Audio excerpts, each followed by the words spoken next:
Welcome back to the deep dive.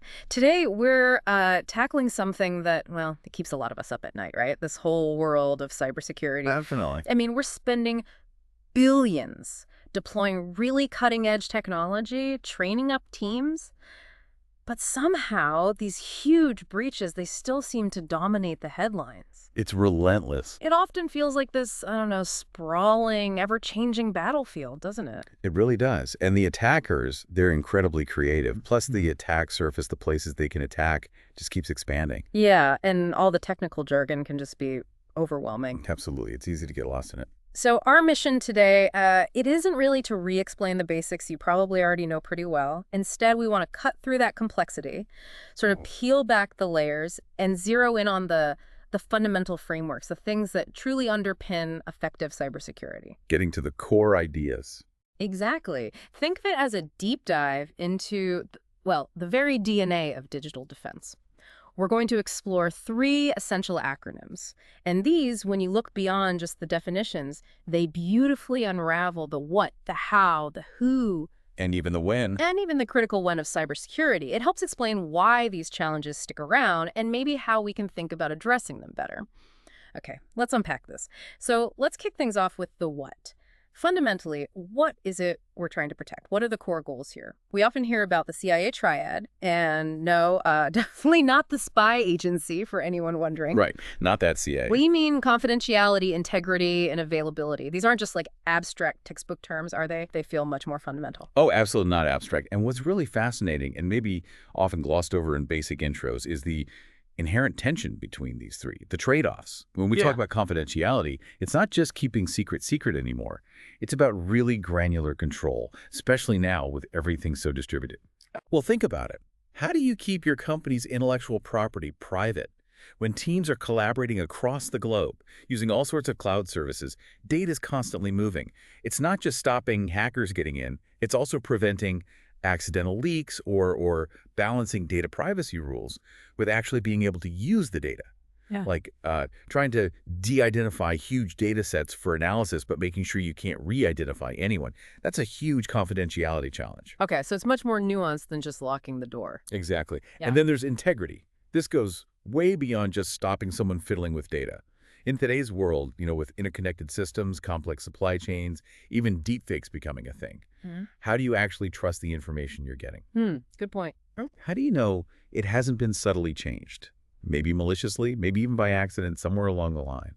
Think about compromised software updates, even from a trusted company, or the integrity of transactions on a blockchain.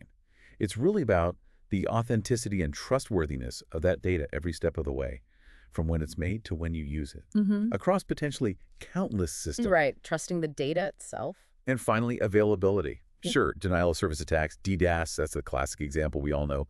But the modern challenge of availability, it's also about system resilience. Can it handle unexpected failures, natural disasters, or even just huge legitimate spikes in traffic? Like a big product launch or something. Precisely. And with cloud-native stuff, it gets even more complex. Your system components might be temporary, spread across different regions, relying on a whole web of third-party services. How do you guarantee always on then? It's not just being up, it's performing well under pressure. Because even a moment of downtime for something critical can have huge costs, financially and for reputation. So yeah, while everything we do in cybersecurity aims for these 3 goals, confidentiality, integrity, availability, to reveal, the real challenge is achieving them all at the same time, because often they conflict. That's a really crucial distinction, that inherent tension. It's not just ticking boxes on a checklist. It's a constant balancing act. So for you listening right now, it's about realizing that every app you use, every online purchase, every bit of info you share, it's all caught in this balancing act. Do you want maximum convenience? That might slightly compromise confidentiality. Do you need instant access? Well, that could strain availability sometimes. Understanding this triad helps you ask better questions, not just if your data is predicate, but how well these competing demands are being managed. Okay, so we've drilled down into this intricate dance of confidentiality, integrity, and availability. But that immediately brings up the next big question: how? How do we actually try to protect these things in the real world? And this leads us to our second essential framework: PDR prevention, detection, and response. Yeah, PDR. It's often called a life cycle, and that's a good way to think about it. It basically acknowledges that, look, no single defense is ever going to be perfect. When we talk about prevention, we're going beyond just listing tools like MFA or cryptography. For this audience, the really interesting part is thinking about the effectiveness and, frankly, the limits of these preventative measures against threats that are always changing. Right, because the attackers adapt. Exactly. Take multi-factor authentication, MFA. It's great. It raises the bar significantly, no question. But now we're seeing sophisticated phishing attacks designed specifically to steal those MFA codes. Or MFA bombing, just flooding users with prompts, hoping they'll accidentally approve one. Wow, okay. And cryptography, hugely powerful, obviously. But it brings its own headaches, like managing all the keys securely. And we're already looking ahead to post-quantum cryptography, worrying about quantum computers breaking current encryption in the future.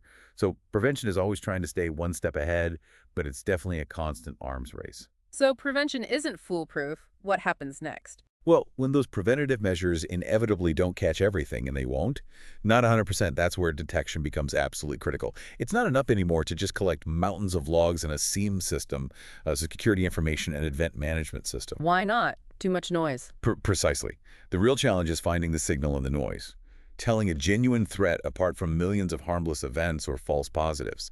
SIEMs are crucial tools, but they often lead to alert fatigue. Analysts just get overwhelmed. Exactly. Too many warnings. They can't possibly investigate everything thoroughly. So this has pushed the development of more advanced analytics, behavioral modeling, even AI-driven threat hunting. The goal there is to spot the really subtle signs, the anomalies that might indicate a sophisticated, maybe unknown attacker, not just matching known bad signatures. Okay, so smarter detection. And then, when something is detected a breach, an incident response kicks in.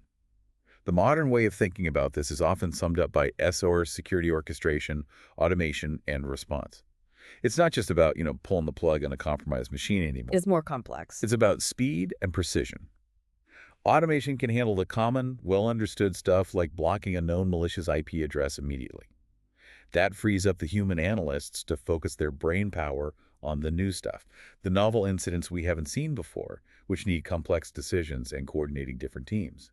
The ultimate goal is to cut down dwell time, how long an attacker hangs out undetected in your system, and to recover quickly and completely.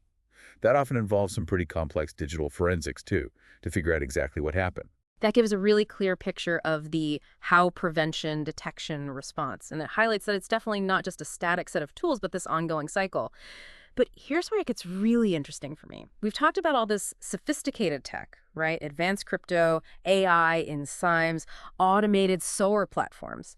So if we have all these amazing tools, why do so many breaches still seem to boil down to something like, well, human error, or social engineering, or just a simple mistake in configuration? Is technology on its own really enough to win this fight? And that question, I think, leads us perfectly into our third key framework. You've absolutely hit on the fundamental truth. Cybersecurity just isn't a purely technological problem. It can't be. And that's precisely why we always talk about PPT, people, process, and technology. While technology obviously provides the tools for prevention, detection, response we just discussed, it is, at the end of the day, just a tool. Its effectiveness depends entirely on how it's put in place, how it's configured, how it's managed. You could have the most expensive, advanced firewall in the world, but if it's misconfigured, it's useless. An AI detection system is great, but if its input data is bad, or if people ignore its alerts, it doesn't help.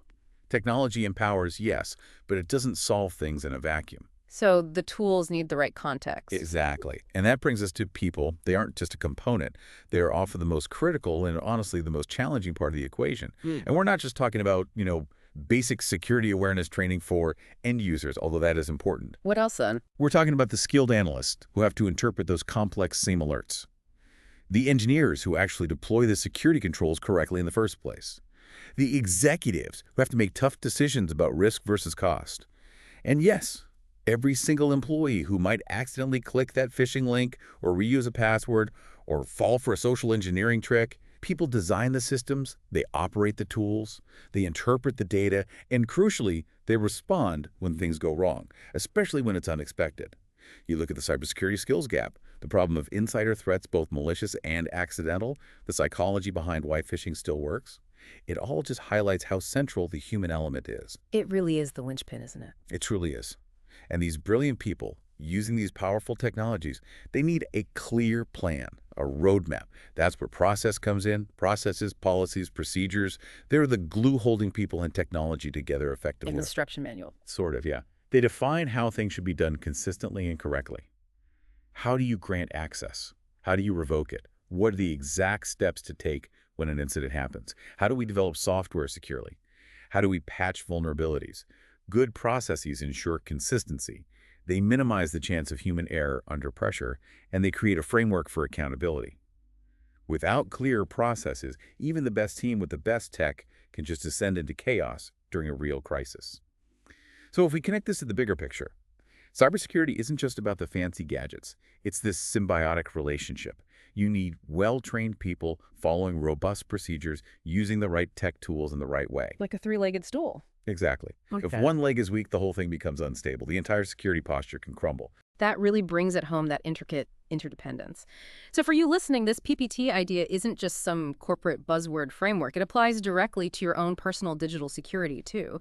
It's not just about having the latest antivirus, that's the technology. It's also about your process, right? Like how you create strong, unique passwords, maybe using a password manager. Mm-hmm. And it's definitely about you as the person being aware of phishing scams, being skeptical, unexpected links, being vigilant about updating your software. Understanding PPT empowers you to be like an active player in your own defense, recognizing that you need all three parts working together.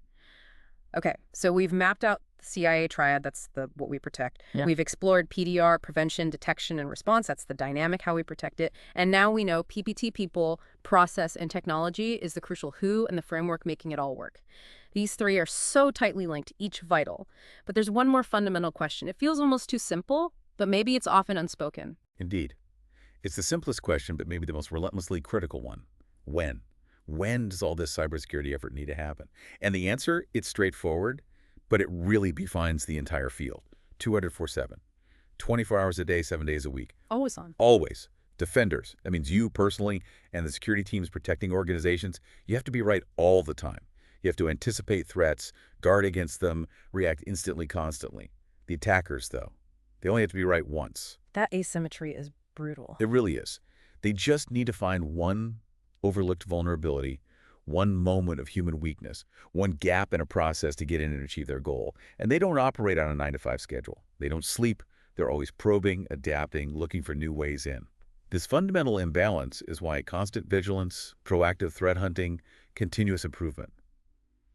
They aren't just buzzwords. They are, frankly, existential necessities in cybersecurity today. You just can't afford to be caught napping. That really underscores the relentless, just ongoing nature of this. Cybersecurity isn't some project you finish. It's a living, breathing thing that never stops changing, always demanding attention and adaptation.